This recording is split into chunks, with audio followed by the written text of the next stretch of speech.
ఏదో ఒకటి ఒక ఎయిమ్ ఉండాలి కదా రాజకీయాల్లోకి ఉంది వచ్చినప్పుడు. కదా సార్. నాకు నేను ప్రజల పక్షాన్ని ఏదో ఒక రోజు కాకపోయినా ఒకసారైనా నేను అసెంబ్లీలో అధ్యక్ష అనాలని మ్హూ. నేను ఏం పెట్టుకున్నాను.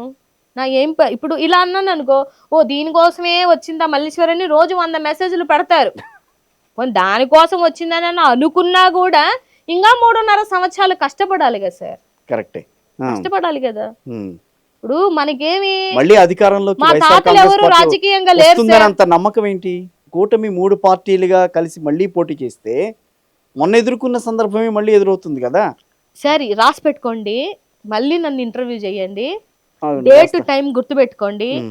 ఈసారి ఎన్ని కూటములు ఏకమైనా, ఎన్ని ఈవీఎంలు ట్యాంపరింగ్ చేయాలని డిసైడ్ అయినా వారు వన్ సైడే. 2029లో జగన్మోహన్ రెడ్డి గారు వచ్చేదే ఆ సింహాసనం మీద కూర్చుండేదే.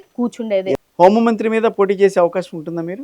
హోంమంత్రి మీద అంటే అక్కడ ఉన్నటువంటి ఏ ఎస్సీ నియోజకవర్గం ఏదుంటే అది ఉమ్. మా జగన్ అన్న లేకపోతే పెద్దలు అందరూ నేను పర్లేదు పోటీ చేయొచ్చు అని అనుకుంటే గట్టిగానే టఫ్ ఫైట్ ఇస్తాను, అందులో 1% కూడా డౌట్ లేదు. ఆవిడకంటే మీ మీద ఎక్కువ మొగ్గు చూపుతారని మీకు ఎట్లా నమ్మకం? ఆవిడేం చేయట్లేదు కాబట్టి ఆ నియోజకవర్గంలో. ఎందుకు చేయదు?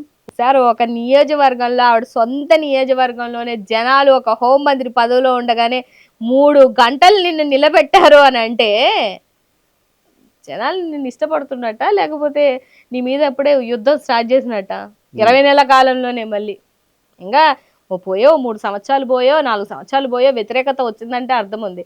20 నెలల కాలంలోనే వ్యతిరేకత వచ్చిందంటే అర్థం ఏంటిది సార్? మీకు పదవి కావాలా, పార్టీ కావాలా, పార్టీతో కూడుకున్న పదవి కావాలా, లేకపోతే ఓ పదవి వస్తే సరిపోతుంది? అంటే ఫస్ట్ ప్రియారిటీ జగన్మోహన్ రెడ్డి గారు సీఎం అవ్వాలని అయితే కోరుకుంటాను సార్. ప్రభుత్వం వచ్చిన తర్వాత ఒక పదవి కావాలి, మంచి పదవి కావాలని కోరుకుంటారు. నేను ఇప్పుడు ఎలా అయితే అన్న సీఎం అవ్వాలని చెప్పేసి గ్రౌండ్ రియాలిటీలో కానీ డిబేట్లలో కానీ నా వాయిస్ అన్నకి అండగా ఎలాగైతే నా వాయిస్ ఉందో, గవర్నమెంట్ వచ్చిన తర్వాత కూడా అసెంబ్లీలో అందరికి అండగా ఉండడానికి ఒక వాయిస్ అయితే, ఒక దళిత వాయిస్ అయితే, దళిత మహిళ వాయిస్ అయితే ఉండాలి అని నేను అనుకుంటున్నా.